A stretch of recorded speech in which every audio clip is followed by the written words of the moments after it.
안녕하세요. 인사드리겠습니다. 이창원입니다. 제가 오늘 준비한 내용들이 여러 개 있는데요.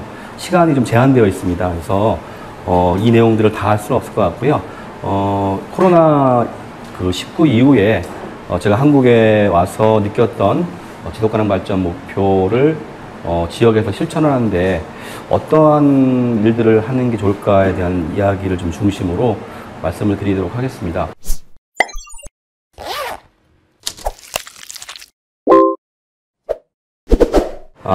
좀 많이 변한 것 같아요. 그 전에 코로나 이전과 이후가 조금 달라지는 것들이 있어요. 뭐 이를테면 지금까지 살아왔던 우리의 어떤 우리가 지향했던 성장과 속도라는 것들이 갖는 의미들에 대해서 다시 반성하고 성찰하는 그런 계기가 되는 것 같기도 합니다.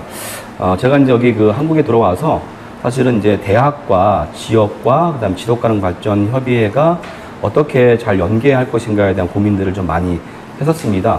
특히 지자체가 혹은 지역 대학이 어떤 역할을 할 것인가에 대한 고민들을 좀 갖고 일본이나 중국이나 해외 자료들을 많이 좀 검토를 했습니다. 그리고 한국에서 있었던 지자체의 어떤 모범 사례들도 한번 찾아봤는데요. 그거 중심으로 오늘 이야기를 하도록 하겠습니다.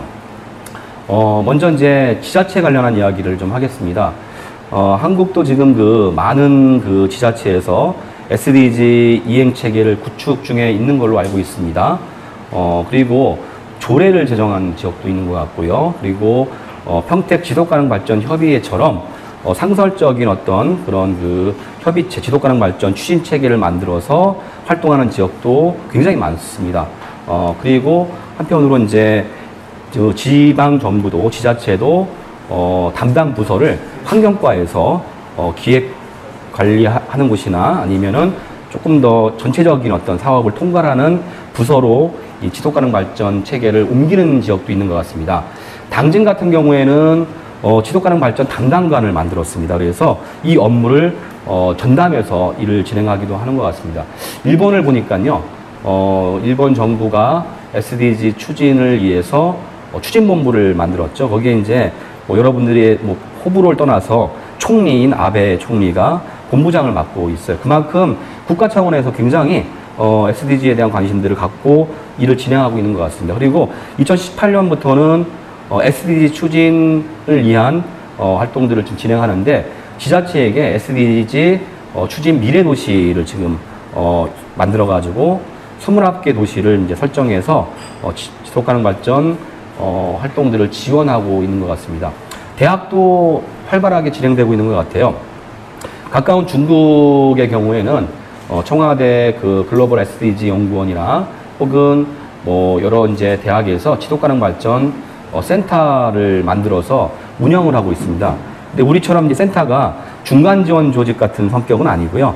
중국의 대학의 지속가능 발전 센터는 대학원의 역할들을 하고 있습니다. 그래서 학생들에 대한 교육과 그다음에 지속가능 발전과 관련한 연구 그리고 지역 정책을 생산해냅니다. 석사, 박사 과정들을 만들어내고 있고 그리고 글로벌, 국가, 지역 차원의 다양한 이해관계자들의 참여를 통해서 파트너십들을 만들어내는 그런 정보와 파트너십의 플랫폼의 역할들을 수행하고 있는 것 같습니다. 일본의 대학도 상당히 많은 변화들을 하고 있어요. 예를 들어서 동경대학교라고 있는데 거기는 FSI라고 합니다. 퓨전 소사이어티 이니셔티브라고 얘기하는데요. 대학이 주도하는 미래사회를 주도하는 것입니다. 그래서 대학 자체가 SDG 추진체계로 다 전환을 하고 있습니다. 그래서 대학의 교육과정, 커리큘럼 그리고 지역사회 글로벌적인 어떤 협력들을 모색을 하고 있는 것 같습니다. 동경대학교 같은 경우에는 말씀드렸던 17개 목표를 이 대학에 있는 각 과나 그다음에 연구소가 이 연구들을 진행을 하고 있고 또 각 과에 있는 교수님들도 이 SDG 관련해서 교육 훈련들을 진행하고 있는 걸로 알고 있습니다. 그리고 특히 이제 일본이나 또 동양학에 대한 어떤 중요성들을 강조하면서 동경대가 일본의 어떤 자기 정체성과 함께 SDG를 연결시켜내려고 하는 사업들도 진행하고 있는 것 같습니다. 제가 이제 굉장히 이제 재밌게 본 사례들을 좀 몇 가지 말씀드리겠습니다. 일본에 이제 모 대학이 있는데요. 거기는 전 세계에서 많은 학생들이 이제 와서 공부를 하고 있습니다. 한 70% 정도가 외국인 유학생이라고 하는데 이 친구들이 SDG를 잘 이 친구들에게 SDG를 잘 이해시키는 것이 개발도상국의 SDG를 이행하고 실천하는 데 굉장히 큰 역할을 한다라고 이 대학 총장님이 판단하신 것 같아요. 그래서 이 대학의 모든 학생이 무슨 과목을 들어야 되는데 세계와 인간이라는 그런 과목을 들어야 되는데 이 과목을 담당하는 사람이 누구냐면 그 학교 학장님이십니다. 이 학장님이 이제 직접 강의를 하고 계시고요. 그리고 그 대학에 있는 교원들의 연구 내용들을 SDG 17개 목표와 다 연결시켜서 소개를 하고 있습니다.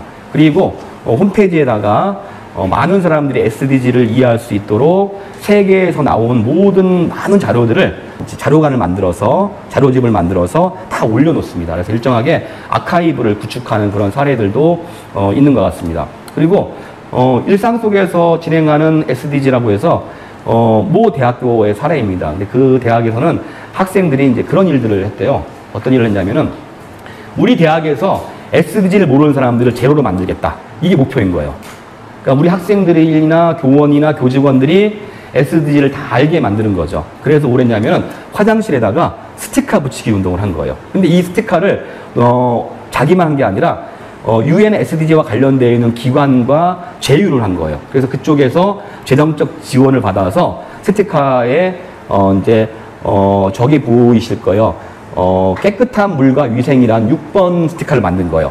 그걸 붙였더니 어떻게 됐냐면은 3주간 진행을 했더니 처음에는 20% 정도가 SDG를 알았는데 3주가 지나니까 60%가 SDG를 알게 된 거예요.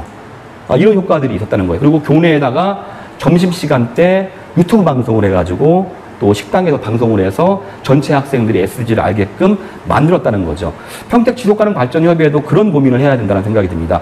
평택 시민, 올해는 2020년도에는 평택 시민 중 40%가 혹은 30%가 SDG를 알게 하는 운동, 그 다음에 내년에는 60%가 알게 하는 운동, 후년에는 100%가 다 알 수 있게 하는 운동의 방식으로 좀 홍보 활동을 진행하는 게 좋겠다는 생각이 듭니다. 그리고 어떤 대학은 이런 일도 있었어요. 대학 축제가 있었답니다. 이때 많은 사람들이 방문을 할 거 아니에요. 그래서 이 방문객들에게 SDG를 알려야겠다고 했는데 이렇게 저처럼 강의를 하면은 좀 쉽지 않아요. 재미없잖아요. 그죠? 그러니까 뭐냐면 율동을 하는 거예요. 몸으로 춤을 추면서 행동하면서 SDG를 깨닫게 하는, 그래서 노래를 하나 만들어가지고 아이들이 그것을 이제 같이 초등학생하고 유치원생들한테 따라하게 하고 또 어른들한테 따라하게 하니까 반응이 굉장히 좋았던 거예요. 이런 이제 활동들도 진행하고 있는 거고요. 또 모 대학인데 그 대학은 학생들이 SDG를 정말 잘 알리려고 하는데 맨날 책으로 내고 논문으로만 나오니까 어려운 거죠. 그러니까 이공계 학생들이 뭘 했냐면 만화를 만들었어요. 애니메이션을 만들었어요. 그게 만들어가지고 이걸 어떻게 했냐면 바로 유튜브에 띄웠어요. 그랬더니 엄청난 많은 조회 건수가 생기고 많은 사람들이 이제 그 많은 애니메이션을 보면서 SDG를 이해하게 되는 거죠. 저희 평택 지속가능발전협의회도 평택대학교의 예체능계 학생들하고 같이 연계해서 그런 만화라든지 혹은 노래라든지 이런 것들을 만들어서 SDG를 보급할 수 있는 것도 가능한 것 같아요. 그리고 또 하나 있어요. 나라시라는 데가 있는데요. 나라시에도 저희 평택시처럼 우리 평택시처럼 지속가능발전 추진단체가 있어요. 거기에 플러스 JC라고 있습니다. 우리 평택에 있을 겁니다. 그 다음에 운수 택시 버스 조합이 있어요. 사장님들이 있어요. 이분들하고 나라시하고 협정을 맺었어요. SDG 알리자라고 한 거죠. 나중에 제가 사진을 올려줄 테니까 동영상에 올려주세요. 버스 안에 링이 있죠. 이렇게 안전 손잡이에 SDG 17개 목표를 그려 넣은 거예요. 그러니까 모든 사람들이, 시민들이 그 버스를 타고 다니면서 SDG 17개 목표를 자연스럽게 보게 되는 과정들이 있었다는 거죠. 이런 것도 한번 우리가 고민을 해보는 것이 굉장히 중요하지 않겠나라는 생각이 듭니다. 그리고 아까 일본 얘기했는데 일본에는 미래도시를 추진합니다. 지역 창생이라고 해요. 지역을 새롭게 만들어내는 거죠. 그죠? 그 다음에 협창이라고 해요. 협동이라는 얘기예요. 일종의 함께 창의로운 것들을 만들어내는 과정인 거죠. 일종의 거버넌스 과정이고 협동의 과정이고 협치의 과정인데 이런 것들을 지금 29개 도시에서 진행을 합니다. 그 도시를 어떻게 지정하냐면요. 사회, 경제, 그 다음에 뭐가 있죠? 사회, 경제, 환경이라는 이 세 가지 기둥과 관련해서 이 지자체가 진행하는 활동, 내용이 굉장히 전망이 좋아. 굉장히 아이들이 신선해. 그리고 실현 가능성도 있어. 파급력도 있어. 이러면은 중앙정부가 지정을 해서 지원 사업을 해주는 거예요. 거기에는 그룹이 있어요. 함께하는 그룹이 있는데 지자체 내에, 시청 내에 추진본부가 있고 그 다음에 전문가 그룹이 참여해요. 그 다음에 또 하나가 있어요. 지속협의나 지역사회 다양한 그룹들이 참여하는데 이 세 그룹이 하나의 추진본부를 만들어서 지역의 지속가능한 발전과 협치를 구현해 들어갑니다. 우리도 한번 고민해 볼 필요가 있어요. 평택 지속가능발전협의회도 평택시가 갖고 있는 특성이 있을 거예요. 정체성들을 잘 활용하면서 과거와 현재와 미래가 조우할 수 있는 그런 지속가능 발전 아이디어를 만들어서 이것을 이제 한번 추진해 보는 것도 굉장히 중요하지 않을까 이런 생각들을 합니다. 또 하나 이제 이런 고민들이 듭니다. 지역에 있는 대학이 조금 더 많은 역할들을 해줘야 될 것 같아요. 지금 평택에는 평택대학교가 있고 2개의 또 전문대학교가 있습니다. 4년대학교는 평택대학교가 있죠. 거기에는 굉장히 많은 교수들이 있어요. 그것도 1번부터 17번까지 다 있는 것 같아요. 이응영 교수님 아시죠? 그분은 뭐 할까요? 예, 경영학과 교수님이세요. 자, 양질의 일자리와 경제성장이라는 이 8번 목표를 위해서 열심히 일을 하고 있어요. 그 다음에 9번 목표도 있어요. 산업과 혁신, 사회 기반 시설을 만드는 역할들도 수행하고 있어요. 물론 이응영 교수님은 바로 어디죠? 그냥 평택대학교 경영학과 경영학 박사이시고 평택대학교 경영학과 교수님이시지만 이 두 가지의 전문성이 있죠. 여기에 또 하나 있죠. 우리와 같이 평택 지속가능 발전 협의회와 함께 평택대학과 평택시청이 뭘 했죠? 지속가능 발전 대학을 해왔잖아요. 왜 했을까요? 양질의 교육이죠. 4번 목표를 한 거예요. 그냥 또 하나 뭐였죠? 지속가능한 도시와 공동체를 만들어낸 거죠. 자, 저 한 분이 그런 역할들을 했지만 그 외에도 되게 많은, 굉장히 많은 교수님들이 있어요. 자, 빈곤과 관련한 연구를 하시는 분, 기화와 지속가능한 농업에 대해서 연구하시는 분, 또 성평등에 대해서 연구하시는 분, 불평등 연구하시는 분, 그 다음에 소비와 관련된 연구, 생산과 관련된 연구, 기후변화, 해양생태계, 육상생태계, 뭐 이런 것들에 대한 연구하시는 분들이 굉장히 많이 있습니다. 이런 전문적인 역량들을 지속가능 발전 협의회가 또 평택시가 연계해서 우리 평택의 지속 가능성을 위한 활동들을 진행해야 되는 게 굉장히 중요하다라고 생각을 합니다. 그리고 이제 아까 오민정 국장님께서 저에게 그의 말씀을 해주시더라고요. 꼭 우리 이게 이제 외부 강의이기도 하지만 내부 강의이기도 하지 않습니까? 그래서 우리 안에도 지금 사회, 경제, 환경 관련한 위원회 구조가 있습니다. 그래서 이 위원회가 무엇을 할 것인가에 대한 고민을 해야 되는데 저는 제안을 역으로 하고 싶습니다. 아까 모 대학이 했던 거 있잖아요. 이 대학 안에 SDG를 모르는 사람을 제로로 만들겠다 운동을 하셔야 된다고 생각을 합니다. 각각의 특성에 맞게끔. 그래서 이를테면 경제위원회 같은 경우에는 경제와 관련되어 있는 지역의 사안들을 연결시켜서 또 그리고 중요한 게 경제와 관련되어 있는 다양한 파트너들이 있을 겁니다. 이 사람들을 확인해야 돼요. 지금부터 평택에 이 사회경제 관련되어 있는 파트너들을 찾아내는 것도 굉장히 중요하다. 그리고 그 사람들과 함께 SDG를 알리기 위한 공동의 활동들을 모색해야 되는 겁니다. 그래서 그걸 통해 가지고 사회경제 혹은 경제를 가지고서 우리 지역 주민들이 SDG를 이해할 수 있는 활동을 전개하시는 게 굉장히 중요하지 않겠는가라는 생각이 들고요. 제가 그래서 그 얘기도 좀 오민정 국장님한테 얘기를 했었습니다. 우리도 한번 평택시하고 또 택시 혹은 버스 관련되어 있는 이해 당사자들과 함께 고민을 해서 버스나 택시 안에 SDG를 좀 알리는 그런 활동을 하면 어떻겠는가라는 생각이 들었고요. 또 하나 뭐냐면 우리가 거점을 나눠야 됩니다. 지금 보면은 우리는 지금 평택은 3군데 권역이 있어요. 그렇죠? 이를테면 서부권, 남부권, 북부권으로 나눠져 있는데 우리 지속기업이 지금 남부권에 있습니다. 그리고 북부권이나 서부권은 사실 거리가 좀 있죠. 그래서 권역별로 진행할 수 있는 사업도 우리가 좀 고민을 해봐야 된다고 생각이 듭니다. 그래서 일단은 저희는 제가 좀 제안하고 싶은 사업이 뭐냐면 지역의 상가, 남부권을 일단 시작으로 해서 지역의 상가에 우리는 SDG 상점입니다 라는 표시를 달거나 SDG를 관련된 어떤 내용들을 부착하는 그런 어떤 운동들을, 캠페인들을 한번 전개하면 어떻겠는가 싶은 생각이 듭니다. 그래서 파급력들을 점점 넓혀나가는 게 좋지 않겠는가 생각이 듭니다. 사실 이제 제가 시간이 다 된 것 같아요. 지속가능 발전 목표가 잘 이행되기 위해서는 매번 말씀드리는 게 있습니다. 4가지를 해야 됩니다. 첫 번째는 혁신적인 지방정부의 역할이 굉장히 중요하다. 혁신적인 지방정부 자치단체장의 어떤 의지가, 철학이 굉장히 중요하다는 생각이 듭니다. 왜냐하면 지방정부는 시민과 가장 가까운 곳에 있습니다. 그리고 지방정부는 시민과 가장 이해관계가 있는 정책을 바로 구현할 수 있습니다. 또 하나, 지방정부는 일상적으로 지역자치를 또 지역사안들을 관리하고 실행할 수 있는 일꾼들, 이를테면 많은 공무원들을 확보하고 있습니다. 상시적으로 일할 수 있는 상근직 직원들을 갖고 있습니다. 활동가들을 갖고 있는 거라고 볼 수 있는 거죠. 그렇기 때문에 SDG에 있어서 가장 큰 추진력은 지방정부입니다.